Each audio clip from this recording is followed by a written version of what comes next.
Hi hello welcome back to my channel. இந்த வீடியோவில் ரொம்பவும் சிம்பிளாகவும் ஈஸியாகவும் இருக்கிற மாதிரி நம்ம ஒரு நெக் டிசைன் வந்து இந்த வீடியோவில் நம்ம பார்க்க போகிறோங்க. வீடியோவை ஸ்கிப் பண்ணாமல் கடைசி வரைக்கும் பாருங்கள். இந்த டிசைன் பார்த்தீங்கன்னா நம்ம பர்த்டே பார்ட்டிக்கெலாம் வேர் பண்ணிட்டு போனோம் அப்படின்னா ரொம்பவுமே அழகாகவும் நீட்டாகவும் இருக்குங்க. ஃபஸ்ட்டு பார்த்தீங்கன்னா நம்ம பேக் பீஸ் வந்து எப்படி நம்ம மார்க் பண்ணுவோமோ அதே மெத்தடில் நீங்கள் மார்க் பண்ணி எடுத்துக்கோங்க. நம்ம சேனலை இப்போ தான் நீங்கள் ஃபஸ்ட் டைம் பார்க்குறீங்க அப்படின்னா மறக்காமல் சப்ஸ்கிரைப் பண்ணி வச்சுக்கோங்க. பக்கத்தில் இருக்க பெல் பட்டனையும் டச் பண்ணி ஆளை போட்டுட்டிங்கன்னா நான் போடுற வீடியோ உடனே உங்களுக்கு நோட்டிஃபிகேஷனுக்கு வந்துடுங்க. நெக்கு வந்து ரவுண்டு நெக்கு தாங்க நான் வரைஞ்சிருக்கேன். அதுக்கு கீழே பார்த்தீங்கன்னா எப்படி வரும்னா நம்ம ஒரு ரவுண்டில் பாதி ரவுண்டு வரும் பார்த்தீங்கன்னா அதே மாதிரி தான் கீழே வந்து வரைய போகிறோம். பாதி ரவுண்டு வர மாதிரி நம்ம வந்து வளைவு வரைஞ்சிக்கலாங்க. வரைஞ்சிட்டு அதில் தான் நம்ம வந்து டிசைன் வச்சு நம்ம தைக்க போகிறோம். நெக்கு பார்த்தீங்கன்னா நம்ம வந்து ஃபினிஷிங் பண்ணிட்டோம். இப்போ வந்து கிளாத்தை நம்ம கட் பண்ணி எடுத்துக்கலாம். நம்ம வந்து வரைஞ்சிருக்க ஷேப்லேயே வந்து நம்ம கிளாத்தை கட் பண்ணி எடுத்துக்கலாங்க. நம்ம லைனிங் கிளாத்தில் தான் ஃபஸ்ட்டு வந்து கட் பண்ணணும். கட் பண்ணிவிட்டு அதுக்கப்புறம் பார்த்தீங்கன்னா மெயின் கிளாத்தில் லைனிங் கிளாத்தை போட்டு நம்ம கட் பண்ணி எடுத்துக்கலாம். ஃபஸ்ட்டு பார்த்தீங்கன்னா லைனிங் கிளாத்தை நம்ம அப்படியே கட் பண்ணி எடுத்துக்கலாம்.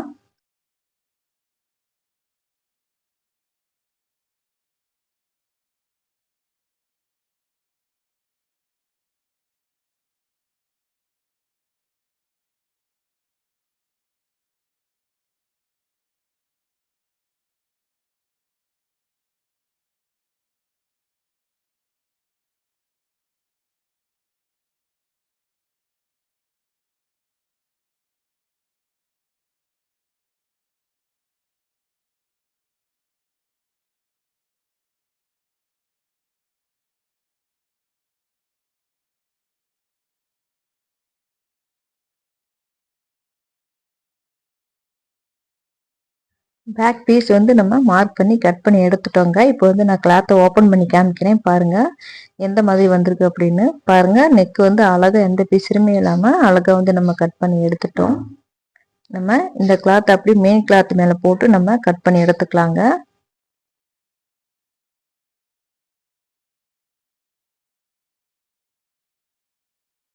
இதில் பார்த்தீங்கன்னா கீழே அந்த ரவுண்டு வரைஞ்சிருக்கோம் பார்த்தீங்கன்னா அந்த கிளாத்தையும் நம்ம கட் பண்ணி எடுத்துக்கலாம். இது எதுக்கு அப்படின்னா கீழே வந்து நம்ம பேட்ச் ஒர்க் பண்ணையில் அந்த அளவுக்கு வந்து இந்த கிளாத்தை வந்து நம்ம எடுத்து வச்சுக்கலாம். இந்த கிளாத்தை வச்சு நம்ம தைக்க போகிறதில்ல, சும்மா அளவுக்கு மட்டும் நம்ம எடுத்து வச்சுக்கலாங்க. மெயின் கிளாத் வந்து நம்ம கட் பண்ணையில் எப்பவுமே லைனிங் கிளாத்தை விட உங்களுக்கு அரைஞ்சு உங்களுக்கு அதிகமாக இருக்கிற மாதிரி மெயின் கிளாத்தை வந்து கட் பண்ணி எடுத்துக்கோங்க. அப்போ தான் நம்ம தைக்கிறதுக்குமே ஈஸியாக இருக்கும். நீங்கள் கரெக்ட் அளவு நீங்கள் கட் பண்ணிட்டீங்க அப்படின்னா உங்களுக்கு ஏற்றி இறக்கம் இருந்தால் கூட அதை அட்ஜஸ்ட் பண்ண முடியாது. நீங்கள் கொஞ்சம் கிளாத் அதிகமாக விட்டு கட் பண்ணிட்டீங்கன்னா உங்களுக்கு தைக்கிறதுக்குமே ரொம்ப ஈஸியாக இருக்கும்.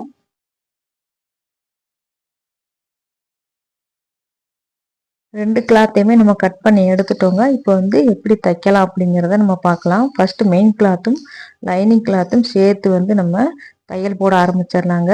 மெயின் கிளாத் பார்த்தீங்கன்னா நல்ல பக்கமும் அதே மாதிரி லைனிங் கிளாத்தோட நல்ல பக்கமும் ஒன்றா வச்சு நான் மார்க் பண்ணுற மாதிரி ஒரு 1/4 இன்ச்சு மட்டும் கேப் விட்டுட்டு நம்ம தையல் போட ஆரம்பிச்சிடலாங்க. நான் மார்க் பண்ணி காமிக்கிறேன் பாருங்கள். அதே மாதிரி நீங்களும் மார்க் பண்ணி அந்த மார்க் பண்ணியிருக்கிறதுக்கு மேலேயே நீங்கள் தையல் போட்டு வந்தீங்கன்னா உங்களுக்கு வந்து கரெக்டாக நம்ம தைச்சி எடுத்துடலாங்க. எல்லாரும் இந்த மாதிரி மார்க் பண்ணி தைக்கணுங்கிறது இல்லை. பிகினர்ஸாக இருந்தீங்கன்னா இந்த மாதிரி நீங்கள் மார்க் பண்ணிட்டு தைச்சிங்கன்னா உங்களுக்கு தைக்கிறதுக்குமே ரொம்ப ஈஸியாக இருக்குங்க. இப்போ நம்ம அதுக்கு மேலேயே வந்து நம்ம தையல் போட்டு எடுத்துக்கலாங்க. இப்போ நான் வந்து 2 கிளாத்தையும் சேர்த்து நான் தையல் போட்டு எடுத்துட்டேங்க. நான் உங்களுக்கு காமிக்கிறேன் பாருங்கள் எப்படி தைச்சிருக்கேன் அப்படின்ட்டு. நம்ம அந்த ஷேப்லேயே வந்து நம்ம தைச்சி எடுத்திருக்கோம். உங்களுக்கு பார்த்தாலே உங்களுக்கு தெரியும் நம்ம எப்படி மார்க் பண்ணமோ அதே மாதிரியே நம்ம தைச்சி எடுத்திருக்கோம். இப்போ கிளாத்தை வந்து நம்ம கட் பண்ணி எடுத்துக்கலாங்க. அந்த ரவுண்டு நெக்கு நம்ம வரைஞ்சிருக்கோம் பார்த்தீங்களா, அந்த நெக்குக்கு அளவாக நம்ம வந்து கிளாத்தை வந்து கட் பண்ணி எடுத்துடலாம்.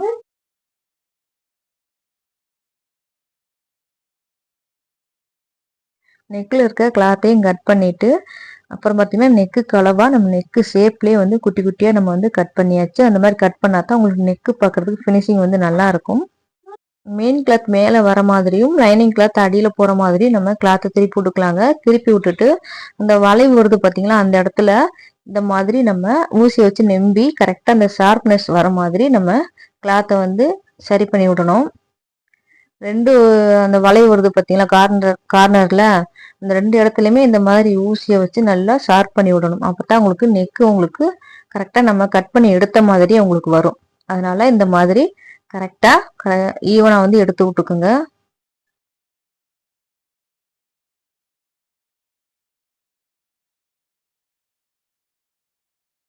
பேக் பீஸை சுத்தியுமே வந்து நம்ம தையல் வந்து போட்டு எடுத்துட்டோங்க. எக்ஸ்ட்ரா இருக்க கிளாத்தை மட்டும் நம்ம கட் பண்ணி எடுத்துடலாம். இப்போ கட் பண்ணி எடுத்தாச்சு.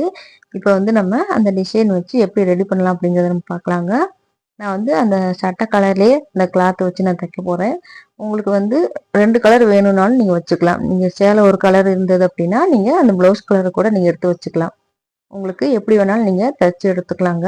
நான் வந்து இந்த சட்டை கலர்லேயே நான் வந்து தைச்சுக்கிறேன். பாருங்க கரெக்ட் அளவு உங்களுக்கு 4 இன்ச்சு இருக்குது. இப்போ நம்ம தையலுக்கு உங்களுக்கு கிளாத் வேணும் அப்போ அப்படின்னா 1 இன்ச்சு இல்லை அப்படின்னா 2 இன்ச்சு வரைக்குமே நம்ம வச்சுக்கலாம். நீங்கள் தைக்கிறத பொறுத்து 6 இன்ச்சு வர மாதிரி நான் வந்து கிளாத் வந்து நான் கட் பண்ணிக்கிறேன். அகலம் வந்து 6 இன்ச்சு. அதே மாதிரி பார்த்தீங்கன்னா உயரம் வந்து 4 இன்ச்சு கரெக்ட் அளவு இருக்குது. நம்ம தையலுக்கு சேர்த்து ஒரு 2 இன்ச்சு நம்ம சேர்த்து நம்ம கட் பண்ணி எடுத்துக்கலாங்க. கட் பண்ண கிளாத்தில் பார்த்தீங்கன்னா சின்ன சின்ன ப்ளீட் வர மாதிரி அந்த கிளாத் ஃபுல்லாகவே நம்ம தைச்சி எடுத்துக்கலாம். பாருங்க நான் ஏற்கனவே தைச்சி வச்சுருக்கேன். இந்த மாதிரி சின்ன சின்ன ப்ளீட் வர மாதிரி லயனாக இந்த மாதிரி தையல் போட்டு எடுத்துக்கோங்க. இப்போ அதுக்கு வந்து லைனிங் கிளாத் வந்து நம்ம கொடுத்து தைக்கணும். நம்ம 3 கிளாத் வச்சு தைச்சா தான் உங்களுக்கு வந்து அந்த பேட்ச் ஒர்க் வந்து உங்களுக்கு நல்லா இருக்கும்.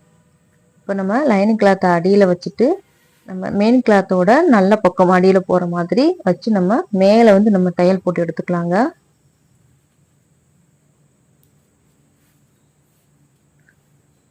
கிளாத்தில் பார்த்தீங்கன்னா சின்ன சின்ன ப்ளீட்டாக வச்சு தைச்சு நம்ம லைனிங் கிளாத் கொடுத்துமே தைச்சி ரெடி பண்ணிட்டோங்க. இப்போ வந்து நம்ம அந்த ரவுண்டுக்கு நேராக நம்ம ரெடி பண்ண அந்த கிளாத்தை வந்து நம்ம மேலே வச்சுக்கலாங்க. வச்சுட்டு அந்த ரவுண்டுக்கு நேராக வந்து நம்ம தையல் போடணும். கரெக்டாக அந்த ரவுண்டு வந்து கரெக்டாக வர மாதிரி நீங்கள் வந்து தையல் போடணுங்க. அப்போ தான் உங்களுக்கு பார்க்குறதுக்குமே அழகாக இருக்கும்.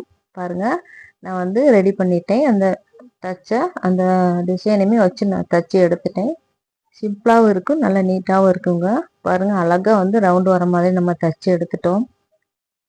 இப்போ வந்து நம்ம லேஸ் வச்சு நம்ம தைக்க ஆரம்பிச்சிடலாங்க. இது வந்து உங்களுக்கு சிம்பிளாக இருக்குது. நீங்கள் லேஸ் வச்சிங்க அப்படின்னா கொஞ்சம் கிராண்டாக தெரியும். அதனால் லேஸ் வச்சு நம்ம தைச்சிக்கலாம். நான் வந்து கோல்டு கலர் லேஸ் வந்து நான் தைச்சிருக்கேன், தைக்க போகிறேன். நெக்லேருந்து நம்ம ஸ்டார்ட் பண்ணி நெக்கு ஃபுல்லாகவே நம்ம கோல்டு கலர் லேஸ் வச்சு நம்ம ஃபினிஷிங் பண்ணிடலாங்க. பாருங்கள் நான் வந்து இந்த நெக் வந்து நான் ஃபினிஷிங் பண்ணிட்டேன். பார்க்கறதுக்குமே அழகாக கிராண்டாக வந்திருக்கு. நீங்கள் அந்த ரவுண்டில் நீங்கள் இதே கலர் கொடுக்காம வேறு கலர் கூட நீங்கள் கொடுத்து நம்ம தைச்சிக்கலாம். அது இன்னுமே அழகாக இருக்கும் பார்க்குறதுக்கு. இந்த ப்ளவுஸை நான் ஃபுல்லாக வந்து தைச்சிட்டு உங்களுக்கு நான் காமிக்கிறேங்க எப்படி வந்திருக்கு அப்படின்ட்டு. மெயின் லுக்கு வந்து உங்களுக்கு எப்படி இருக்குது அப்படிங்கிறத இந்த ப்ளவுஸை முடிச்சுட்டு நான் காமிக்கிறேன்.